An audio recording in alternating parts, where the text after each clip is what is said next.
Good morning, everyone. This is part 3 of my dysfunctional family dynamic used mental health, judicial, and religious institutions against me.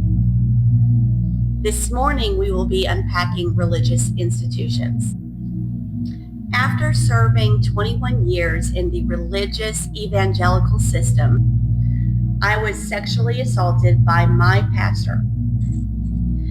This was an authoritarian system, and we learned to not question authority. We learned that questioning authority meant you were questioning God. We learned to not come against God's anointed. We were constantly reminded that the pastor was God's anointed. Every person within that system had been indoctrinated into the system. They had all been brainwashed, including myself. As I said, I had been in the congregation for 21 years at the point the sexual assault occurred. This event changed everything about my life and my character. I knew I had to leave the congregation, and I knew what happened to those who left the congregation. The people in this congregation, including blood family, had been my family for 21 years. I saw them and hugged their necks every Sunday, every Wednesday, and every time the doors were open.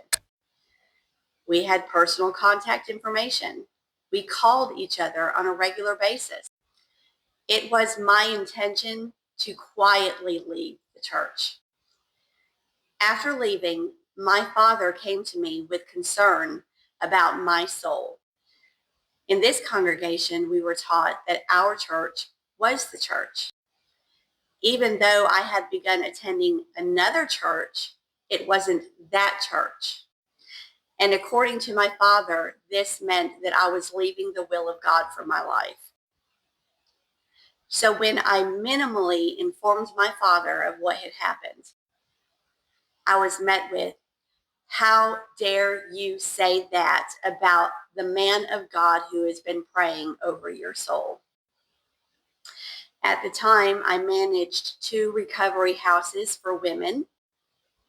We were state-approved recovery homes. We had women come to us from the prisons, from the court systems, and from the streets.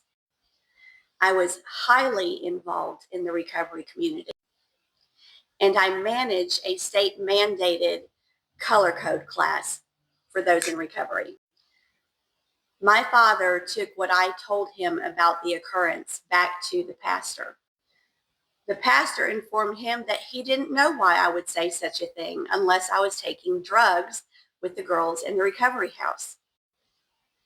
And this lie was spread throughout the congregation and throughout the recovery community. In fact, I heard about the lie from a friend in recovery.